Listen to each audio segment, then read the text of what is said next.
कि उसकी मृत्यु तक कुल मिलाकर के 16 संस्कार किए जाते हैं, जिन्हें सामान्यतः 16 संस्कार कहते हैं। 16 संस्कार। इन संस्कारों का मकसद व्यक्ति को उसकी गरिमा, उसकी संस्कृति, उसके समाज के साथ समाजित करना रहता है। इनमें सर्वप्रथम है गर्भाधान। जब कोई भी मनुष्य गर्भ में आ जाता है तो वह गर्भाधान संस्कार कहलाता है। यह मनुष्य का प्रथम संस्कार होता है। दूसरा संस्कार पुंसवन।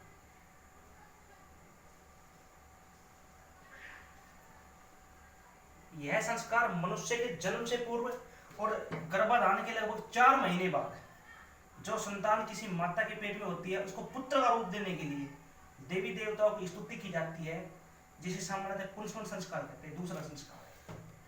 तीसरा संस्कार है सीमांतोनयन। सीमांतोनयन।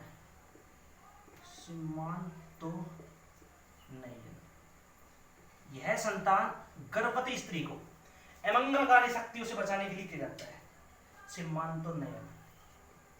तो ये 3 संस्कार गर्भाधान, पुंसवन और सीमांतोनयन मनुष्य के जन्म से पूर्व और 13 संस्कार मनुष्य के जन्म के पश्चात होते हैं।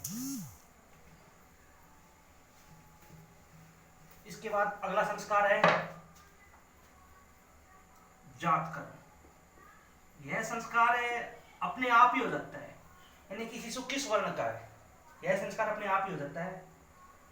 इसके बाद होता है नामकरण। जब शिशु सामान्य रूप से 10 या 12 दिन का हो जाता है तो एक नाम रखा जाता है पंचांग के हिसाब से।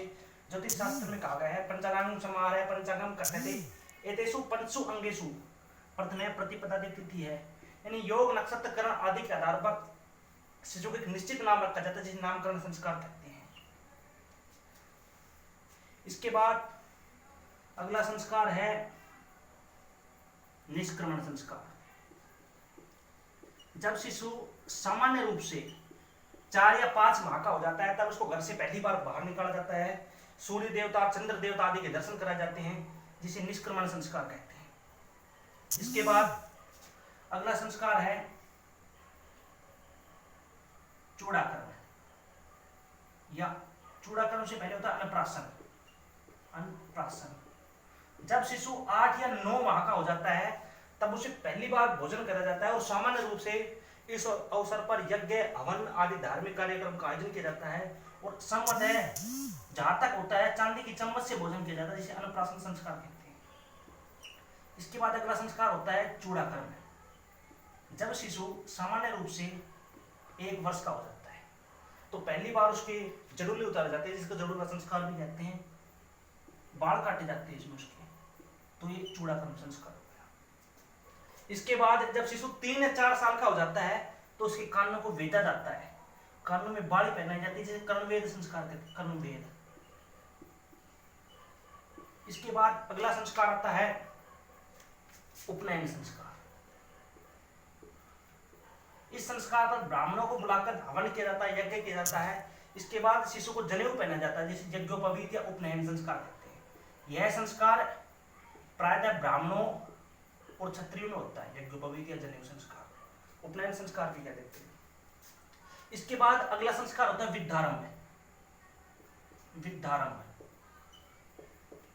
शिशु को सामान्य रूप से 5 वर्ष का होने पर अक्षर ज्ञान दिया जाता है, जिसे विद्यारंभ संस्कार कहते हैं। यह गुरुकुल जाने की प्रथम अवस्था होती है, विद्यारंभ संस्कार। इसके बाद अगला संस्कार होता है वेदारंभ। एक होता है विद्यारंभ और एक होता है वेदारंभ। विद्या आरंभ मतलब विद्या का प्रारंभ, यानी इस संस्कार में केवल और केवल विद्या सिखाई जाती है, लेकिन इस संस्कार में बच्चे को 4 वेद, ऋग, यजुर, साम और अथर्व का ज्ञान करवाया जाता है। इसके बाद अगला संस्कार होता है केशांत संस्कार।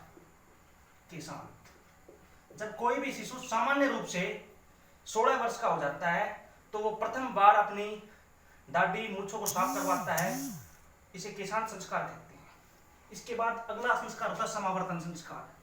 समावर्तन।